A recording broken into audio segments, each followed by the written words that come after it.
이제 오늘은 아시아 7교회 순례를 잠시 멈추고 예수님의 부활에 대해서 마가복음을 중심으로 새롭게 조명을 갖도록 하겠습니다. 우선 첫 절을 보시면 본문은 11절서부터 되어 있지만 내용상으로는 9절서부터 봐야 됩니다. 9절 보시면 예수께서 안식 후 첫날, 이 첫날은 오늘날로 말하면 주일이 되겠죠. 첫날 이른 아침에 살아나신 후 전에 7 귀신을 쫓아내어 주신 막달라 마리아에게 어떻게 보이셨습니까? 먼저 이상하죠? 주변에 참 자식들처럼 아끼고 사랑했던 제자들도 있었고 또 많은 33년쯤의 생애 속에 함께했던 애정을 담은 인물들이 분명히 있었습니다. 그런데 이 위대한 부활의 첫 장면과 첫 소식을 첫 증인으로 택한 인물이 막달라 마리아입니다. 근데 이분의 전력을 성경 전체에서 조명해 보면 첫 번째 여자입니다. 여자를 비하하는 차원의 여자입니다 이렇게 말하는 게 아니고 당시 고대 시대에 특별히 이 시대의 여성의 사회적 지위를 고려한 표현이에요. 증인으로 채택이 될 수가 없습니다. 여성은. 그리고 더 비참한 것은 숫자에도 쳐주질 않습니다. 오로지 남자들만 숫자에 헤아림을 받았어요. 성경에 생생한 신뢰가 많이 소개되지 않습니까? 그런데 이 위대한 인류 역사의 놀라운 소식을 여성이 목격자가 됩니다. 더더군다나 이 여인의 전력을 성경에서 찾아보면 7 귀신이 들렸던 여자예요. 왜 그러셨을까요? 예수님은 흔히 우리 하는 얘기로 사랑이 많으셨기 때문에 그러지 않았겠는가? 근데 하나님의 일하시는 방식은 늘 이렇습니다. 항상 약한 자들을 들어서 강한 자를 부끄럽게 하시는 역설을 갖고 있어요. 또 작은 것을 통해서 하나님의 위대하심을 드러내는 경영의 섭리를 갖고 있습니다.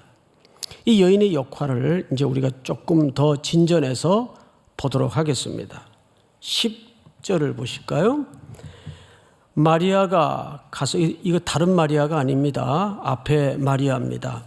마리아가 가서 예수와 함께하던 사람들이 슬퍼하며 울고 있는 중에 누구에게 갔는가 하면 늘 예수님 따라다니고 예수님을 겪고 예수님 말씀 듣고 함께했던 자들을 찾아갔어요. 그런데 지금 그들의 상태는 어떤 상황이었는가 하면 예수님이 처형되었다는 사실을 인지하고 깊은 애통에 빠져 있는 중입니다. 하필 그들에게 찾아가서 이 7 귀신 들렸던 여성인 막달라 마리아가 얘기를 합니다. 이렇게 10절 끝에 볼까요? 슬퍼하며 울고 있는 중에 이 일을 알림해. 그럼 이 일이 무슨 일이겠어요? 내가 부활하신 예수님을 봤다. 그냥 이렇게 편하게 저처럼 이렇게 얘기를 했겠어요? 허겁지겁 너무 경황도 없고 놀래서 얘기를 했을 겁니다. 놀래서. 근데 그렇게 얘기하는 게 정상 아니에요? 저처럼 이렇게 부활의 놀라운 이야기를 이렇게 편안하게, 이게 비정상이란 말이에요, 지금 제가. 게다가 첫 목격자예요. 얼마나 본인은 놀랬겠습니까? 경이로운 그 경이롭다는 말밖에는 표현이 안 되죠. 그런데 그 사람들의 반응을 한번 보십시다. 11절. 그들은 예수께서 살아나셨다는 것과 마리아에게 보이셨다는 것을 듣고도 믿지 아니하니라. 듣고도 믿지 않았어요. 이 막달라 마리아는 현장을 본 사람이에요. 실제를 겪은 사람이에요. 그런데 듣고도 믿지 않았다라고 돼 있어요. 근데 오늘 이 문장 안에 사실은 믿지 않는 것이 주제입니다. 주제가 웃기죠. 믿지 않는 것이 주제예요. 성경을 볼까요? 다음 몇 절을 보시냐 하면 13절 끝을 보세요. 두 사람이 가서 남은 제자들에게 알리었으되 역시 믿지 아니한지라. 14절 끝에 보니까 본 자들의 말을 믿지 아니함일러라. 모두 몇 번 나옵니까? 모두 3차례 등장을 합니다. 이 정도 되면 아주 믿지 않으려고 작정한 사람들 같아요. 자, 그러면 이 믿지 않는 과정을 한번 더 자세히 살펴보도록 하겠습니다. 12절. 그 후에 그들 중 두 사람이 걸어서, 그러니까 제자들 무리들입니다. 이건 엠마오 도상으로 가던 두 제자의 이야기를 마가는 짤막하게 기술한 겁니다. 두 사람이 걸어서 시골로 갈 때에 예수께서 다른 모양으로 그랬어요. 예수님께서 다른 모양으로 나타나셨으니까 못 알아보는 건 당연하죠. 봤대는데도 안 믿는 사람들인데 다른 모양으로 나타났으니까 못 알아보는 게 이상한 게 아니고 이건 불신의 문제가 아니에요. 당연히 못 알아봤겠죠. 자, 그런데 그들에게 나타나시니 두 사람이 가서 남은 제자들에게 알리었으되 역시 믿지 아니하니라. 여러분, 이 사이에 엠마오 도상에서 다른 모양으로 나타나신 예수님과 이 두 사람 사이에 어떤 일이 있었는지는 잘 아시죠? 이사야의 글들을, 구약의 글들을 예수님이 하나씩 풀어주셨어요. 이건 그런 뜻이고, 그래서 내가 이렇게 왔고 얼마 전에 죽었다가 내가 사흘 만에 부활한 그 메시아다. 그리고 예수님은 호련히 떠나셨습니다. 다른 곳으로. 그런데 그들이 서로 주고받으면서 그분이 말씀을 풀어주실 때 우리의 마음이 뜨겁지 아니하더냐, 이 고백을 합니다. 그 사람들이에요. 그 사람들이 다른 제자들에게 가서 우리가 이런 경험을 했고 이런 일들을 길로정해서 겪었다. 그런데 믿었다고요? 안 믿었다고요? 믿지 아니하니라. 믿지 아니하니라. 자, 이제 14절 거의 다 왔어요. 그 후에 11 제자가 음식 먹을 때에 예수께서 그들에게 나타나사 그들의 믿음 없는 것과 마음이 완악한 것을 꾸짖으시니 이는 자기가 살아난 것을 본 자들의 말을 믿지 아니함일러라. 자, 여러분, 이제 마지막 그룹으로 친히 11 제자에게 나타나셨어요. 그리고 먼저 그들의 불신과 그들의 완악함을 꾸짖었습니다. 그리고 믿지 아니함을 꾸짖었어요. 자, 그러면 우리가 이제 성경을 따라서 참고 구절을 몇 군데 볼 텐데, 이들이 정말 부활을 안 믿었을까? 믿었어요. 우리 요한복음 11장을 한번 볼까요? 11장. 자, 자막을 좀 봅시다. 예수께서 이르시되 네 오라비가 다시 살아나리라. 나사로 이야기죠. 마르다가 이르되 마지막 날 부활 때에는 다시 살아날 줄을 내가 아나이다. 그러니까 유대인들이 부활을 믿었습니까? 안 믿었습니까? 믿었어요. 그런데 이들이 믿었던 부활은 어떤 부활이에요? 그래, 먼 훗날 우리가 다시 살지. 그 시간적인 개념의 부활을 믿었어요. 물론 그것도 부활입니다. 그런데 이들이 제자들과 함께 이해하고 인지하고 알고 있었던 부활은 반쪽짜리 부활이에요. 온전한 지식이 되질 못합니다. 예수님이 지금 다시 사셨다는 사실에 대해서는 믿었다고요? 안 믿었다고요? 안 믿었어요. 이게 반쪽짜리 신앙이에요. 근데 여러분, 이 의미를 성경을 통해 들추다가 깜짝 놀랐어요.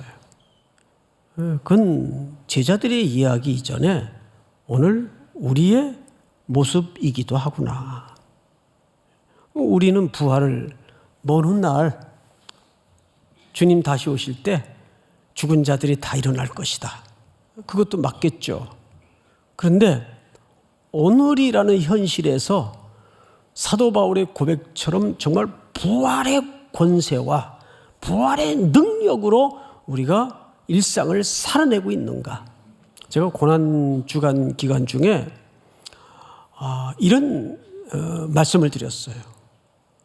제자들은 왜 그 참혹한 십자가의 현장에서 다 뿔뿔이 도망가고 말았는가? 왜 도망갔을까요? 이유는 하나입니다. 그들은 좌절했기 때문이고 절망했기 때문이 아니에요.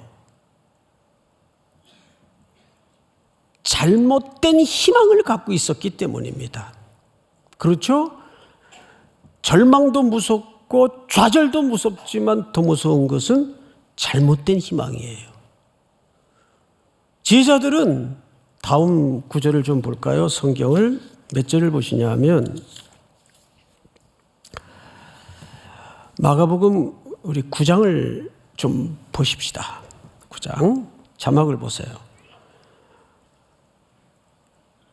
우리 아버지 세대는 이런 것도 안 띄워줬어요. 네. 여러분 참 좋은 세상을 살고 있는 걸 아셔야 됩니다. 그들이 산에서 내려올 때 예수께서 경고하시되 인자가 죽은 자 가운데 살아날 때까지는 본 것을 아무에게도 이르지 말라 하시니 그들이 이 말씀을 마음에 두며 서로 문의하되 죽은 자 가운데서 살아나는 것이 무엇일까 하고 듣긴 들었는데 말씀의 진의까지 내려갔어요? 못 내려갔어요? 깨닫지 못했어요. 이게 뭔 말이지? 못 알아들었어요. 이때부터 말씀을 깨닫지 못하니까 잘못된 희망을 갖고 사는 거예요. 다음 구절을 볼까요? 이는 제자들을 가르치시며 또 인자가 사람들의 손에 넘겨져 죽임을 당하고 죽은 지 3일 만에 살아나리라는 것을 말씀하셨기 때문이더라. 그러니까 계속 일관되게 예수님은 제자들을 데리고 다니면서 모든 것들을 보여주시고 겪게 하시면서 예수님의 죽음과 고난과 부활을 말했습니까? 말씀 안 하셨습니까? 말씀하셨단 말이에요. 그러나 제자들은 이 말씀을 깨닫지도 못하고 묻기도 두려워하더라. 다음 절 볼까요? 가버나움에 이르러 집에 계실새 제자들에게 물으시되 너희가 길에서 서로 토론한 것이 무엇이냐 이르시되 그들이 잠잠하니 이는 길에서 서로 누가 크냐 하고 뭘 했어요? 논쟁을 했어요. 그러니까 말씀을 못 알아들으니까 잘못된 희망을 갖기 시작했어요. 여기 누가 크냐라는 논쟁은 정확히는 이런 뜻입니다. 자, 어쨌든 뭔 소리는 잘 못 알아듣겠는데 어쨌든 이분의 나라가 느낌상 곧 임박한 것이 맞는 것 같다. 그러면 일단 우리가 조각을 해야 될 거 아니냐. 일단 그래도 내가 넘버 원인데 예수님 다음으로 넘버 원인데 내가 국무총리 하는 게 맞겠지? 뭔 소리야? 넌 맨날 실수나 하고 엉뚱한 소리나 하고 나서기 좋아하고 그런 사람이 국무총리 됐다간 다시 나라 말아먹어. 안정감이 있는 내가 되는 게 맞지 않아? 이거 뭘 꿈꾸었던 거죠? 물리적인 이스라엘의 회복을 꿈꾸었던 겁니다. 하나님의 나라는 그런 물리적인 나라가 아니었어요. 그런데 말씀을 제대로 이해하지 못하니까 이들은 잘못된 희망을 갖고 있었습니다. 그 논쟁이에요. 다음 절을 볼까요? 다 같이 시작. 예수께서 앉으사 12제자를 불러서 이르시되 누구든지 첫째가 되고자 하면 무사람의 끝이 되며 무사람을 섬기는 자가 되어야 하리라 하시고. 하나님의 나라는 이 땅의 질서와 가치와 원리와는 전혀 다른 전선인데 이들은 깨닫지 못했어요. 자, 성경을 한 군데만 더 보십시다. 마가복음 14장 띄워주실까요? 예수께서 제자들에게 이르시되 너희가 다 나를 버리리라 이는 기록된 바 내가 목자를 치리니 양들이 흩어지리라 하였음이니라. 구약의 성경을 인용하시죠. 그러나 내가 살아난 후에 너희보다 먼저 갈릴리로 가리라. 자, 여기서도 바로 직전까지도 14장이니까 계속 예수님은 자기의 죽음을 말씀하셨고 다시 살아날 것을 말씀하셨어요. 근데 지금 오늘 본문에서는 일관되게 믿지 아니함일러라, 믿지 아니하니라, 믿지 않았다 이렇게 돼 있어요. 그들이 부활을 안 믿었느냐? 그게 아니라니까요. 부활 자체에 대해서는 믿었는데 그 부활이 오늘의 현실이 되질 못했습니다. 그러니까 그 지식은 반쪽짜리 지식인데 반쪽짜리 지식은 완전한 지식이 아닙니다. 그건 지식이 아니에요. 그냥 겉절이식으로 알고 있는 겁니다. 피상적으로 알고 있는 겁니다. 그러니까 오늘날 우리 교회를 포함해서 우리 성도들이 주목할 것은 이 시대가 정말 지식을 구하는 시대가 아니라 이제는 정보를 구하는 시대가 됐어요. 그러니까 시대의 가치 철학이나 모든 내용을 들여다보면 전부 참된 지혜, 참된 지식이 아니라 피상증에 걸려 있어요. 피상증. 그러니까 겉만 끌적끌적하는. 그러니까 모든 지식이나 글들을 보면 여기 찔끔 저기 찔끔 그러니까 거의 편집 수준의 지식들. 그건 참된 지식이 될 수가 없죠. 더구나 요즘은 AI에다가 자료 넣으면은 여러분보다 훨씬 논리적이고 거의 완벽한 수준으로 글들을 정리해서 뽑아내 주어요. 그 들에 핀 사진을 찍어서 딱 AI한테 밀어 넣어주고 시 한 편 써봐. 기가 막히겠습니다. 제가 그걸 실제 읽어봤어요. 이 자료하고 이 자료하고 비교해서 아주 개혁주의 입장에서 견해를 풀어봐. 그러면 3초 안 걸려요. 쫙 나와요. 이런 세상이 되고 말았으니 앞으로 사람들은 더 고민할 필요가 없고 고뇌할 이유가 없어요. 그 세상은 점점 이런 피상성에 빠지게 될 겁니다. 이때 정말 필요한 게 뭘까요? 성품이에요. 이제는 성품이 능력이에요. 근데 복음은 사실 그 지점을 설명하는 거거든요.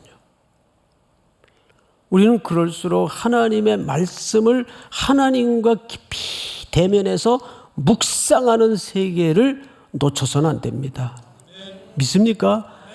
그래서 AI가 득세하는 세상이 이제는 대세가 돼 있어요. 이미 변화가 아니라 이제 거의 변혁의 수준에 이르고 말았습니다. 그럴 때일수록 우리는 사랑을 흘려보내고 사랑을 실천하고 예수님의 말씀을 어떤 방식으로 순종해야 되겠는가. 그래서 이번 부활절 헌금은 이제 당회에서 의논하기를 자립하지 못하고 여전히 코로나 이후에 힘겨워하는 현장을 위해서 쓰여지는데 우리 삼일교회가 한 해 선교를 알리는 첫 번째 선교지가 어딥니까? 몰라요. 어딥니까? 그 제주 선교죠. 근데 제주 선교보다 한 1000여 명 매년 가는데 그 중에서 제주도도 섬인데 거기에 또 딸린 섬 하나가 있어요. 비양도라는 섬이 있어요. 거기 우리 장년부 몇 분이 매년 제주 선교에 동참해서 그분들은 다시 배를 타고 비양도로 들어갑니다. 거기에 보면 비양도라는 섬에 비양도 교회가 하나 있어요. 그 교회가 이제 워낙 오래되고 낡아서 건축을 하다가 지금 중단이 되어 있습니다. 왜 중단을 했을까요? 돈이 없어서. 돈이. 뭘 그렇게 고민하세요? 왜 중단됐을까? 그거 뭐 고민할 이유 있어요? 이거 돈이 없어서. 예. 뭐 애들로 말할 필요 없어요. 예. 그래서 이번 헌금 중에 일부를 또 그 교회에 좀 함께 흘려 보내야 됩니다. 또 목사님 돌아가신 또 사모님들 이러저렇게 쓰여질 일들이 많습니다.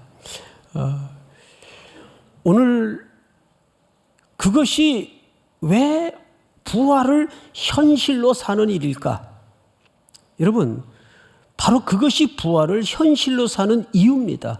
우리는 소망이 물질에 있지 않고 돈을 쌓아서 높은 자리에 올라가서 하나님께 어떤 순종을 해야 되는가? 그것이 우리가 부활의 소망을 둔 부활을 오늘로 살아내는 중요한 근거이고 이유이기 때문입니다. 그래서 너희 물질을 어디에 쌓으라 그랬어요? 하늘에 쌓으라 그랬어요. 그 소망 있는 자, 참된 소망을 가진 자만이 하늘에 물질을 쌓을 수가 있고, 더 중요한 얘기가 있죠. 네 물질이 있는 곳에 네 마음이 있느니라. 핵심을 찌르는 말입니다. 정말 물질이 있는 곳에 마음이 있어요. 그렇죠, 여러분? 예.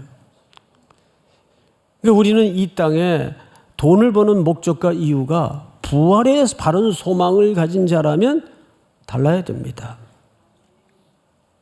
자, 성경을 좀 다시 한번 보십시다. 15절을 한번 볼까요? 15절. 오늘 마지막 절인데, 또 이르시되 너희는 온 천하에 다니며 만민에게 복음을 전파하라.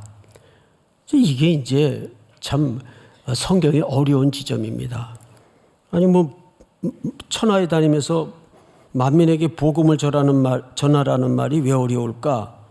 앞에 제자들의 모습을 확인했잖아요. 저만 같아도 어떻게 이런 사람들에게 인류의 구원의 경영을 맡긴단 말입니까? 믿지 아니함이로라, 믿지 아니하니라, 믿지 않았다. 이거 재교육을 해야 되겠다. 그래도 막길동말동한데, 그런 제자들에게 바로 거기 어떤 여과장치도 없이 또 이르시되 너희는 온 천하에 다니며 만민에게 복음을 전파하라 그랬어요. 이게 어떻게 가능할까요? 그리고 이 중에 이제 또 대부분 실패자들이 나옵니다. 그런 제자들에게 이 명령을 지금 하고 계신 거예요. 이 역설은, 이 아이러니는 무슨 의미를 담고 있을까요? 자, 여러분, 제가 근래에 이런 말씀을 드린 적이 있죠. 나사 본부, 우주선을 연구하는 나사 본부에는 한 연구원이 프로젝트를 하나 맡아서 운영을 하면 보통 한 연구원이 감당하는 그 돈 액수가 1-20억이 아니에요. 800-900억 정도의 거의 1,000억에 가까운 재정의 규모를 한 연구원이 프로젝트를 합니다. 그럼 다 성공할까요? 분명히 실패자도 나올까요? 실패자가 더 많이 나온다는 거예요. 그러면 한 연구원이 거의 1천억에 가까운 재정 규모를 실패해서 쉽게 얘기하면 말아먹은 겁니다. 그 일반 직장 생리 같으면 그 직장에서 남아나겠어요? 바로 해고죠. 책임이라는 게 있기 때문에. 그런데 나사 본부는 절대 해고를 안 한대요. 네가 그 문제에 실패를 해봤으니까 그 문제에 대해서 너만큼 제일 잘하는 사람은 없다. 그러니까 네가 그 프로젝트를 끝까지 책임을 완수해라. 결국은 성공을 해내는 거죠. 실패한 자만이 그 실패의 원인을 알고 있잖아요. 그럼 그거 다시 반복하겠어요? 이 제자들은 이미 실패했어요. 믿지 않는 것만큼 큰 실패가 어디 있어요? 그런데 이들에게 위대한 인류 구원의 경영을 맡기십니다. 이유는 더 근본적인 동력이 있어요. 마지막 절을 한번 우리 다 같이 읽어보십시다. 시작. 또 이르시되 너희는 온 천하에 다니며 만민에게 복음을 전파하라. 제가 이 얘기를 잘못했어요. 진짜 20절 마지막 절. 20절 시작. 제자들이 나가 두루 전파할세 주께서 함께 역사하사 그 따르는 표적으로 말씀을 확실히 증언하시니라. 네. 제자들은 순종했고 거기 사실 누가 함께 하셨습니까? 그렇습니다. 이것이 가장 중요한 이 허물 많고 실패하고 약한 제자들을 그럼에도 불구하고 등을 밀어 인류 구원의 역사를 맡기시는 것은 주님이 함께 하셨기 때문입니다. 주님이 이 땅에 오실 때도 무슨 이름으로 오셨어요? 임마누엘. 내가 함께하리라는 의미를 가진 임마누엘로 오셨어요. 그리고 그 임마누엘은 마태복음 28장에서도 마가복음 16장에서도 세상 끝날까지 내가 너희와 항상 함께 있으리라. 이것이 부활의 주님이 오늘 부활을 살아가는 여러분들에게 하시고 있는 약속입니다. 믿습니까? 이걸 내가 어떡하나? 이 엄청난 걸 우리 교회가 어떻게 해야 되나? 걱정하지 마세요. 놀라셨나요? 놀라셔야 돼요. 걱정하는 사람들 놀라셔야 돼요. 아무것도 염려하지 말라. 송태근이 말이에요. 주님 말씀이에요. 주님 말씀이에요. 그럼 그것을 문자로만 이해하고 계십니까? 실제로 현실로 믿고 있습니까? 현실로 믿어야죠. 믿습니까? 이것이 실패한 제자들을 향해서 다시 길로 내보내시는 예수님의 진짜 이유입니다. 자, 그렇다면 이제 마지막 우리가 한 가지 정리할 게 있어요. 첫째, 지금까지 이 패턴과 흐름을 종합해 보면 증인에게 문제가 있었습니까? 듣는 사람들에게 문제가 있었습니까? 그렇죠. 듣는 사람들의 문제예요. 예? 증인에게는 문제가 없었어요. 증인 자체는 문제가 있었던 사람들일지라도 그들은 전했어요. 증거했단 말이에요. 그런데 듣는 귀들이 열리지 않았던 사람들입니다. 성경을 확인해 보니까. 그럼 어떻게 해야 되겠어요? 그래서 신명기서 16장에 보면 이렇게 소개하죠. 그러므로 너희는 무슨 할례? 마음에 할례를 행하고 다시는 목을 곧게 하지 말라. 이 목을 곧게 하다는 말은 교만을 얘기하는 거예요. 마음의 할례는 사실상 신약에 넘어와서 십자가 사건을 얘기합니다. 자, 우리 옛날 말에, 저도 조금 옛날 사람인데 옛날 말에 인생은 60부터다라는 말을 많이들 했어요. 구라치지 마세요. 무슨 인생이 60부터입니까? 인생은 십자가부터입니다. 70 아니라 80을 먹어도 십자가 못 만나면 그건 아니에요. 그건 철들지 않아요. 그냥 인생은 이 십자가 사건을 경험하지 못하면 그냥 저잘난 맛에 사는 재미로 사는 거예요. 뭐 아니면 아니라고 해보세요. 예? 돈 버는 것도 다 그것 때문에 버는 거예요. 십자가 만나지 못하면 인생은 60부터다? 아니에요. 인생은 십자가를 만나야 돼요. 그래야 내가 얼마나 유한한 존재이며 내가 얼마나 절망스러운 존재이며 예수님이 뭘 꾸짖었다고요? 완악하고 교만하고 굳은 마음을 꾸짖었어요. 그 말은 아직 십자가의 의미를 몰랐던 거죠. 십자가 내가 처음 볼 때에 나의 마음의 큰 고통 제 안에. 잘 아시죠? 이 찬송가? 오늘 그렇게 우리 부활의 주님이 우리에게 새날을 약속하고 있습니다. 다시 한번 십자가로 시작된 주님의 부활이 오늘을 살아내는 여러분들에게 가장 중요한 근거가 되고 동인이 될 수 있기를 주님의 이름으로 축복합니다. 다 일어나십시다. 주 하나님 독생자 예수,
저자으로 주님 부활하셨습니다. 다시 한번 인사하세요. 주님 부활하셨습니다.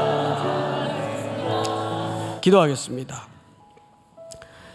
지금은 우리 구주 예수 그리스도의 은혜와 하나님 아버지의 사랑하심과 성령님의 교통, 위로 충만케 하시는 역사가 오늘 머리 숙여 경배를 드리는 사랑하고 사랑하는 귀한 우리 3일의 형제자매들 복중의 생명까지 영원토록 함께 있을지어다.